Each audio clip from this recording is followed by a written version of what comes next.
Hello, welcome back. Uh, how'd you like last week's or yesterday's?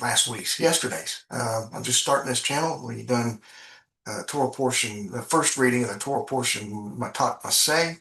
That's two different portions that are put together. Um, the Flying Army. What'd you think about that? That was super cool. I don't remember ever hearing that, but or ever picking up on it. I don't know how I missed it. But that flying army was something else. If you and we talked about the vows of girls, which is important to remember for today's Torah portion. If a girl is 12 and a half years old, it's considered a woman. She's considered binding. So if you missed the flying army and the talk about the vows for girls that were 11 or under and 12 and a half or over, go back and review that. Probably be a good idea to go back and review it before we get into today's. And I am running a day behind. I will get caught up before Shabbat at the end of the week. Um, the background's changed. You noticed yesterday's I had a nice cozy looking room. I've used that background for years. My eyesight's not the best. And there was an element in the video in that background that a friend of mine from another YouTube channel, I was asking him for his advice, and there was something there that I missed, and he said somebody will pick it out. Um, but I didn't want to put that forward. I'm leaving that video up, but I did change the background. Um, this is where we used to go to shul. Well, used to. We're going back. When we're able to go to shul, this is where we attend. You're looking from the ark towards the back of the shul. You can see the bema there in the middle. I'll explain a little bit more about that in a second. Um, just a little bit of background on myself and my family. We left Christianity about 10 years ago, right close to 10 years ago. And in 2017, we decided to begin a conversion process to Judaism, which is still ongoing. Um, it's a struggle. It's not easy. Uh, anyhow, I also said at the beginning of the yesterday's video, that I was not going to do any teaching. And I think that's not going to be avoidable. Um, I'm getting some questions already. So Matot and Masei are two separate Torah portions, and every year they put them. They break the schedule of reading down so you can read the whole Torah in a year. If you don't know that, um, so depending on how the year breaks down, depends on what gets read when. So this year we're reading Matot and Masei together, and Matot, I'll address Masei later. Matot simply means tribes. They always take the first word, which is what, if you wonder where they get the names from, they'll take the first words. So it says, Moses spoke to the heads of the tribes of Israelites, and that word tribes is the word matot. So that's where it comes from. Just a little bit of tidbit in there. Um, and again, the synagogue layout, you can see the bema there. If you go to synagogue on Shabbat, they will make you put on a kippah. They will, because you're studying the Torah, reading the Torah, and you can see the Torah scroll here in the forefront, and then the bema there towards the back, which is where they read the Torah scroll from usually. Um, it's very interesting. But anyway, I may add a little bit more about our conversion process. There's some interesting things that we've been through since 2017, both in Orthodox shuls and conservative shuls. Um, we have not completed our journey, but anyway, on we go. I'm going to start reading the Matot portion, which is Numbers chapter 31. The Torah, the second reading from this year actually begins in verse 13. I'm going to begin in verse 9 just because it's a bad place to start. I don't know why they broke it there. Anyway, beginning Matot in Numbers chapter 31 and verse 9. Let me get a sip of water right.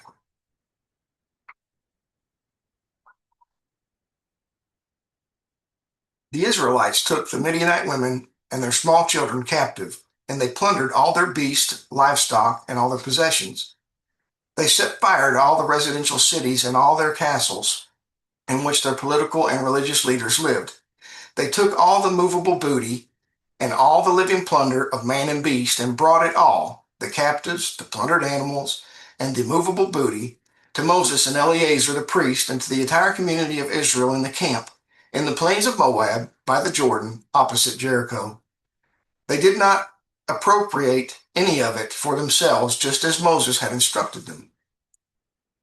This is where verse 13, where the actual second reading begins. Although the soldiers' behavior was impeccable, some of the young people started looting the booty when the army returned. To stop them, Moses, Eleazar the priest, and all the princes of the community went out to meet them outside the camp. When he saw the Midianite women, Moses became angry with the officers of the army, the commanders of thousands and the commanders of hundreds, who had returned from the campaign of war. Moses said to them, "Did you let all the females live?" We can recognize the guilty ones individually. They are the same ones who are involved in the Israelites on Balaam's advice to betray God in the incident of Peor, resulting in the plague among the congregation of God. So now kill every male child, and you must also kill every woman who is old enough to have carnal relations with a man, even if she's still a virgin. But you may keep alive all the young girls who are not old enough to have carnal relations with a man for yourselves. We will determine the ones are in which category by having all the women pass in front of the high priest's forehead plate. The faces of those mature enough for carnal relations will turn green. Verse 19, and those of you who have become defiled through contact with a corpse during the war or will kill the captives will now must camp outside the camp. That is, not enter the courtyard of the tabernacle for at least 7 days. Specifically, whoever either came in contact with a corpse indirectly, though having killed a person with a sword or some other instrument that transmits defilement, or who touched a corpse directly, must purify himself on the 3rd and 7th day, after he begins counting, with the solution made of ashes from the red cow. This applies to both you and any of your captives who have converted. Similarly, all garments, leather articles, any article made out of goats, including those made out of hair, horns, claws, and bones, and every wooden and metal article that came in contact with the corpse must undergo the same purification rites. In his anger at the army officers over having left the Midianite women alive, Moses mistakenly assumed that ridding the plundered eating utensils of the ritual defilement they contracted by having to come in contact with a corpse would also purge the same utensils of the forbidden food they had absorbed and rid them of the spiritual defilement and the possession by virtue of having belonged to a non-Jew. So Moses' nephew, Eleazar the priest, said to the soldiers returning from battle, the laws of ridding articles from ritual defilement contracted through contact with a corpse, which Moses just reviewed for you. This is the rule that God commanded Moses, and you must do as he said. Let me add a side note in here. I'm trying not to teach, but there's some interesting things in there that I'd like to point out. So leave a note in the comments. What do you think? You just want to hear the straight reading, or would you like a little bit of interaction? On we go with verse 22. But even after you have rid the captured utensils from defilement caused by contact with a corpse, you must also purge these utensils from the forbidden food they absorbed and rid them of the defilement of having belonged to a non-Jew through the different processes, metal vessels, the gold, the silver, the copper, the iron, the tin, and the lead. In fact, whatever is used in fire, you must pass through the fire the same way it is used. and then it will be purged. But before you purge a metal vessel from the forbidden food it is absorbed, it must be purified with sprinkling water. This is the solution made from ashes of the red cow. To rid it of the defilement caused by the contact with a corpse. And even if the vessel is brand new, it must be immersed in water of a mikveh, the ocean or a flowing river or stream, to purify it from the spiritual defilement caused by non-Jewish ownership. Whatever vessel is not used in the fire does not absorb any forbidden food. Therefore, you need only immerse it in purifying water after ridding it of the corpse defilement. In order to complete the process of ridding yourselves of corpse defilement, you must immerse yourselves and your garments in purifying water on the seventh day after you began counting, and thus become ritually pure. Only afterwards you and your garments may enter the camp, that is, the courtyard of the tabernacle.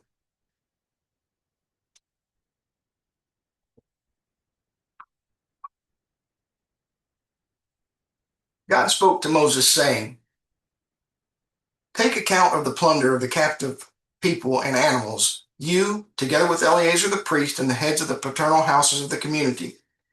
And you must divide this plunder equally between the warriors who went out to battle and the rest of the entire congregation. In other words, half to the army and half to the people. The soldiers may keep whatever movable property they captured, however, all for themselves. And you must levy a tax for God on the half you gave to the soldiers who went out to battle, 1/500th of the people, the cattle, the donkeys, and the flock." Verse 29. "Take this tax from their half and give it to Eleazar the priest as a gift from God. From the half belonging to the rest of the Israelites, you must take 1/50th of the people, the cattle, the donkeys, the flock, and all the animals as a tax. And you must give them to the Levites, the keepers of the charge of the community, as their representatives in the tabernacle of God." 72,000. Verse 31. "Moses and Eleazar the priest did as God had commanded Moses. The plunder, which was in addition to the movable spoils that the army had pillaged, consisted of 675,000 sheep and goats, 72,000 cattle, and 61,000 donkeys. As for the people, that is, the women who were not old enough to have carnal relations with a man, they were 32,000. Miraculously, the tallies were all such that their halves were divisible by 50 and by 500. So God's instructions could be carried out precisely, and so the tax could be actually levied from the entire tally. This would not have been possible if the total had not been divisible by these numbers. Regarding the half that was the portion of those who went out to battle, the number of the sheep and goats was 337,500, and the tax to God from the sheep and goats was 1/500th, or 675. There were 36,000 cattle, of which the tax to God was 72. There were 30,500 donkeys, of which the tax to God was 61. And there were 16,000 people, of which the tax to God was 32 people. Moses gave the tax, which was a gift to God, to Eleazar the priest, as God had commanded Moses. As he was commanded, Moses took the tax from the half allotted to the Israelites, which Moses had apportioned for them from the total spoils brought back by the men who had gone to the army. Although it had taken time to divide all the plunder in half and levy the tax for the soldiers, half, none of the captives or animals died, nor were any new ones born in the interim. Thus, the community's half also totaled the same as the soldiers, 337,500 sheep and goats, 36,000 cattle, 30,500 donkeys, and 16,000 people. Thus, the two halves of the spoils were exactly equal, and the proportions levied from them were precise.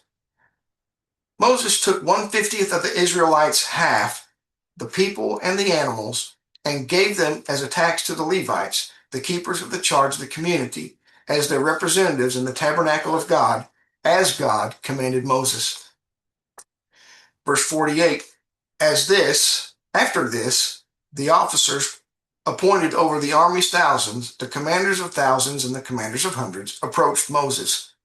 They said to Moses, "Your servants counted the soldiers who were in your charge, and not one man is missing from us. We therefore wish to bring an offering for God. Any man who found a gold article of women's jewelry, be it an anklet, a bracelet, a ring, an earring, or a chastity belt, to atone for our souls before God, for any lustful thoughts we may have had toward the Midianite women." Moses and Eleazar the priest took all the gold articles from them. The total of the gift of gold that they dedicated to God amounted to 16,750 shekels. This was from the commanders of the thousands and the commanders of the hundreds. While, as mentioned previously, the soldiers had seized movable spoils for themselves and kept them. Moses and Eleazar the priest took the gold from the commanders of the thousands and hundreds and brought it to the tent of meeting as a remembrance for the Israelites before God. That was verse 54. Tomorrow, or the next video, we will pick up in verse 32, chapter 32, verse 1 of Numbers, which will be the third reading. I'll get caught up, I promise you. We'll get caught up and stay on track. So what do you think about that? That's pretty interesting. Again, please leave me some notes in the bottom of the comments if you want me to add some more teachings to this or not. There's a lot here. There's even more commentary that I didn't read. There's so much to drink in. God's word is so good. Again, my family, we are not Christians. We attend a synagogue whenever we're able. Anyone's welcome here. Welcome to view the videos and to learn. I appreciate it. Anyhow, as it said, you know the thing. You know the thing. Like, share, and subscribe, please. Help me to build this channel. Thank you very much. I appreciate your time. See you next time. God bless.